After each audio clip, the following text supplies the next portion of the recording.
So if you are walking the Suzuki path with your child, there will come a point where you need to introduce reading the music.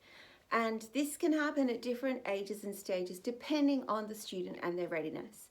I prefer to wait until my student can show me good posture all the time, a good bow hold all the time, has good intonation, and is able to catch a melody from hearing it. So I'm looking for the same kind of skills in their music that I would look for linguistically before teaching a child to read. And it's probably worth noting at this point, I don't subscribe to the wait until your child goes to prep to teach them how to read. You can Google the work of Glenn Doman, Dr. Doman, and he works with teaching much younger children to read at around the same time that their language skills are developing. And he's not teaching them lessons in grammar, he's teaching whole word recognition. Similarly, I don't have a strong feeling about teaching music theory and saying, oh, this piece is in G major and G major has one sharp because and it's the seventh note of the scale and all this type of stuff. But I think it's really great to introduce an awareness of correlating pitch on the stave to pitch in the ear, so that kids look at a note and see D down the bottom of the stave on the treble clef, and they know that's their D string, and they have a kind of feeling in their head of how that sounds, and it's down there, and they look at an E and they go, oh, it's up there. So we have a quick visual map of where things sit on the stave and how that sits in our ear, or what type of sound we can anticipate from that. And I think that's, for me, fluent reading comes from looking at a piece of printed sheet music and hearing the melody in your head. That's reading fluently. Getting it to come out of your instrument is another skill. I don't think that that skill is part of the reading skill. For me, reading is from page to brain, and then from brain to instrument is the next step. So with that in mind, there are a couple of things I like to do. I can read music can be a really great step-by-step approach, especially if a parent is prepared to take it home and work through it, a page a day or whatever that might be. At the same time, it's very much focused on playing the notes that are written here. So it's good, but it's not my favorite thing to do. My favorite thing to do is actually to start with some flashcards. Now, because I use a lot of these, I ordered business cards from Vistaprint. They probably thought I was a bit insane ordering business cards that just had 5 lines printed on them. Oh, there we are, they're in focus now, amazing. Because, you know, when you order 2,000 of these, that seems like a crazy order. But they're not a bad thing to have kicking around your house, and this is how you make your own flashcards. You don't need my special little business cards. You can get your own sheet of cardboard and cut it up. You can buy flashcards in speech size from Officeworks. They're fantastic because they've already got lines ruled on them, so you can just bold 5 of those lines to make your own stave. I know how many lines are on a stave, sorry. I like to give myself the larger space at the top of the stave to allow for Mozart style pitch extension. So I hold my cards this way. Focus, how's the focus going? Little space at the bottom, 5 lines, big space at the top. And you will need a ruler. So if you're doing this for the first time, use pencil, for goodness sake. Rule 2 ledger lines below your printed stave. So they're going to be short. Okay, they're about 1.5 centimeters long. And then you're going to write your first note. Oh, I've made mine too far apart. It's okay, just grab a new card. Shh, don't tell anyone. Too close. Go a bit closer together. Too close to the bottom. After you've ruled these 2 lines, you're going to draw on, I can't do this and talk, going to draw on your G under the stave, and this is open G string. And if you're stuck, if you're not a skilled music reader yourself, all you have to do is get your book 1 out. There we go. G, hooray, I've made my first card. Took me a while because I was talking about it. I would write very lightly in pencil on the back of it, G, and under that I write open G string. Because if I'm a parent who doesn't work this stuff out quickly and easily, I want the answers written on the back. So make your life easy. Note on the front for your child to see, info on the back for yourself to see. If you need help with this, get Suzuki Book 1 out, and just before Etude, which is on page 36, you'll find the G major scale. Now, this is a really helpful line of music because it starts on open G, first finger G, second finger G, third finger G, D, 1, 2, 3, A, 1, 2, 3, E, 1, 2. Now, Idiot's Guide to Reading Music, get your pencil. If you haven't already done this, you can pencil in the note names underneath.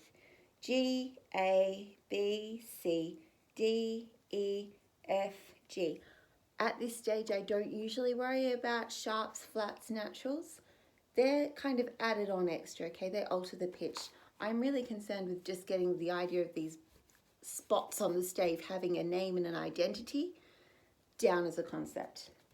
I get to open A, B, C, D, E, F, G. Only goes up to G. That's a bit annoying. But we can probably extrapolate from that just like down the bottom, if you stick a ledger line above the stave, you can go up an extra pitch. So let's pretend that you've done all your flashcards. You've done G with your 2 ledger lines. You've done A with its 2 ledger lines, which I will quickly do without using a ruler because, you know, that's just the way I roll. On the back of that, this A, I want to write A, first finger G. Trust me, this is useful information. A, 1 on G. 1 on G, first finger G, whatever you want to say. 1 on G is good because it's faster. And because we are aiming for speed and fluency, teaching a fast decoding system is a great idea. Okay, for B, we only need 1 ledger line under the stave. 1 ledger line under the stave. My dot goes under that line. Oh, that's B. And again, if I was having a challenge, or if I was finding this difficult, B, 2 on G, I would get out my Suzuki Book 1 and I would just copy the notes out of there. Okay, you don't need to reinvent the wheel. You don't need to make your life harder than it already is. Trust me, I know that's pretty hard. Go the easy way out. 1 ledger line underneath, note on the line, that's C, third finger G. C, 3 on G. And you can only put the cards up one way because your lines are stacked towards the bottom. They will match and you will know if you've accidentally turned one upside down. Okay, we're making friends with our stave now. D down the bottom. That's how I teach it to my kids. I say D down the bottom. That's open D string. Open D. Easy. Then we're up a step. Move your black dot up 1. Oh, that's E. First finger on the D string. E, 1 on D. Okay, next one. In the space. Oh, this is where my handy shortcut becomes handy. I say faces in the spaces. F-A-C-E. They're the names of our space notes.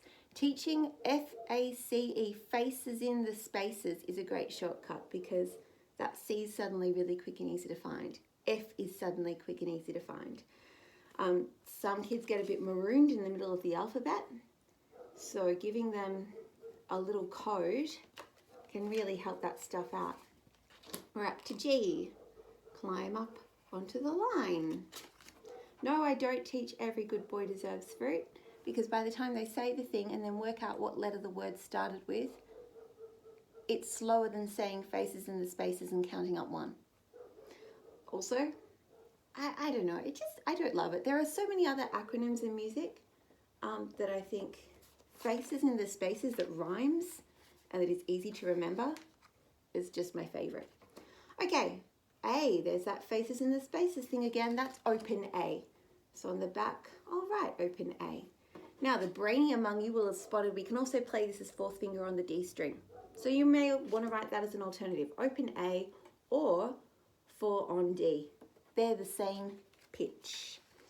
They'll have different timbre, different tone colour, but they're the same pitch. Up you go a step to B, first finger on the A string. B, 1 on A. Whoop. Then I'm going to drop my C. second finger on A, up to D,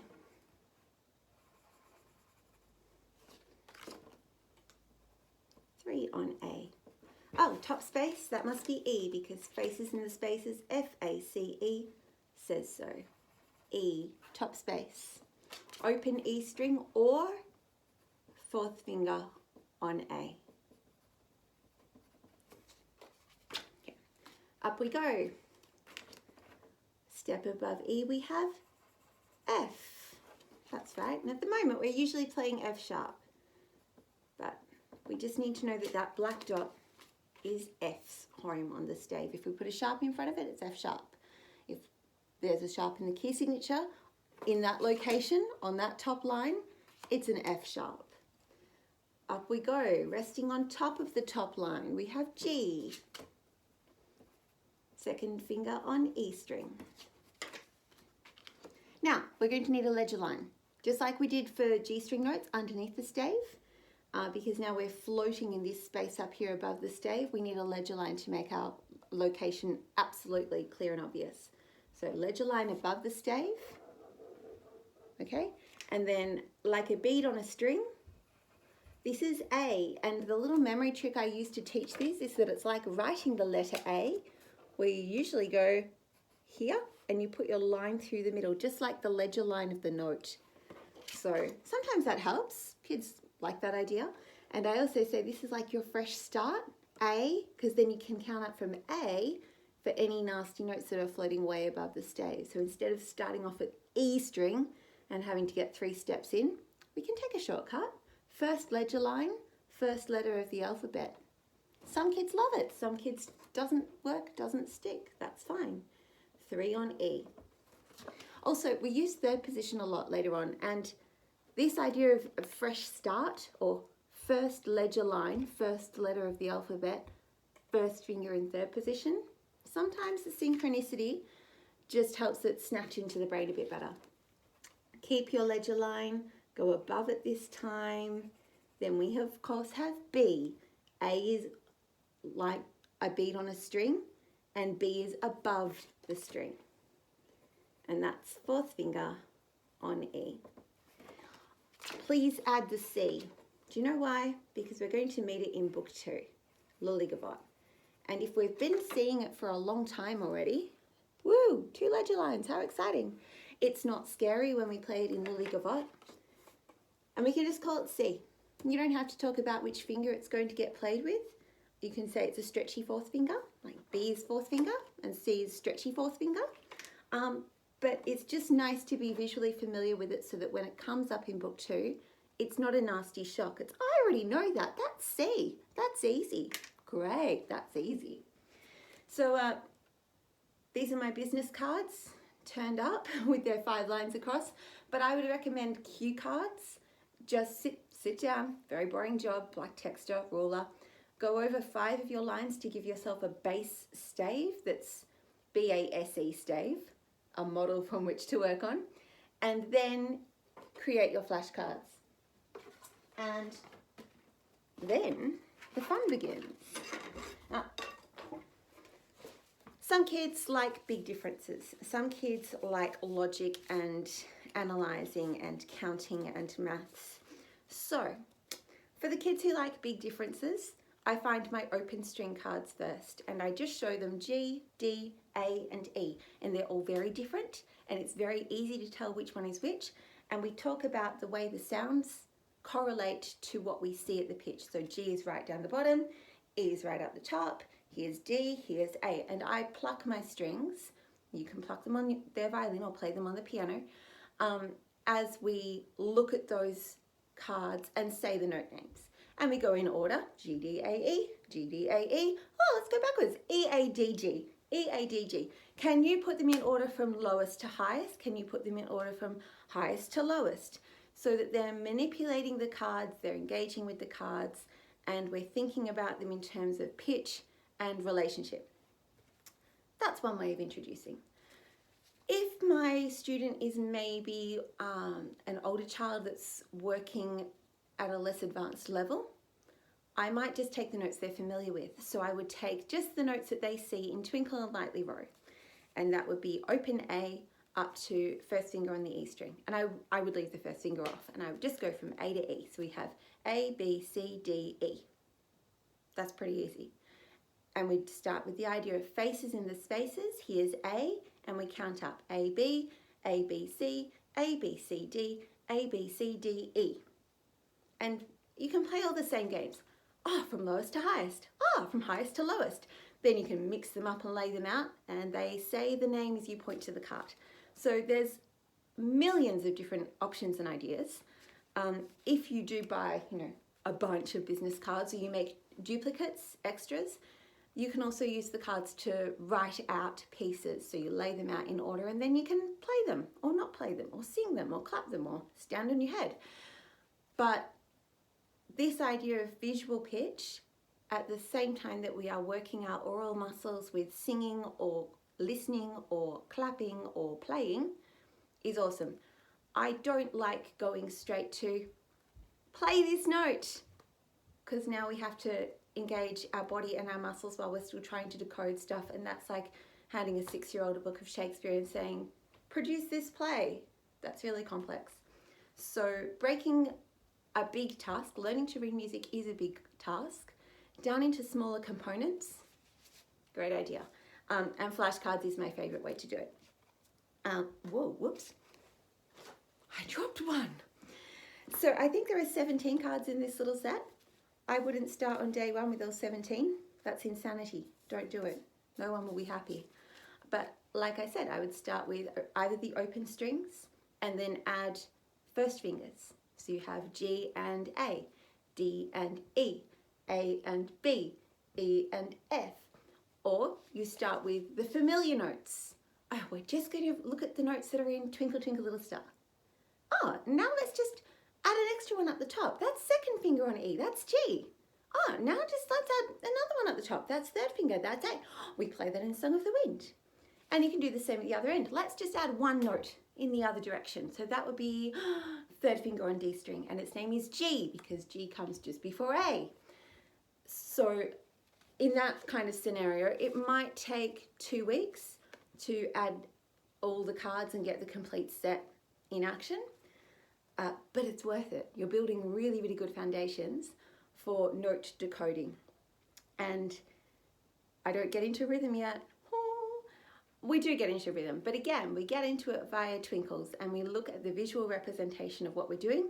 We clap it, we stamp it, we tap it, before we attempt to look at a completely brand new piece of music that we've never heard before and decode the rhythm and the pitch, because that's hard.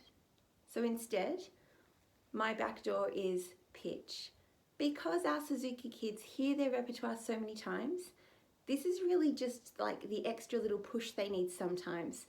They don't actually need to count what they're reading because they've heard it and they go, yeah, it's yum, bum, ba, yum, ba, dum, ba, da, da, da, da, da, da, dum. But they do need to know the pitch they're playing because that's not always so easily discernible as the rhythm. There are some notes that can get a little bit hidden or a little bit smudged or blurred. And so looking at the music and going, hold on, is that actually a B or a C? It's a C natural. So I am using my second finger to play that, but maybe I just need to, pull it back towards my first finger, or maybe that's just a really low C natural that I'm hearing. This is the way I do it. So I hope that's useful to you. I hope you can get your hands on some small cardboard. I also make these sometimes in an A4 version. I do have a set of flashcards that is this size. I've ruled up the stave on them all, and I use those for introducing. So they are larger, but they don't have the same portability and practice ease that these guys do. So good luck with it. I hope that's of some use to you, and if you need help making your own set of flashcards, drop me a comment and I will do my best to hold your hand and walk you through it.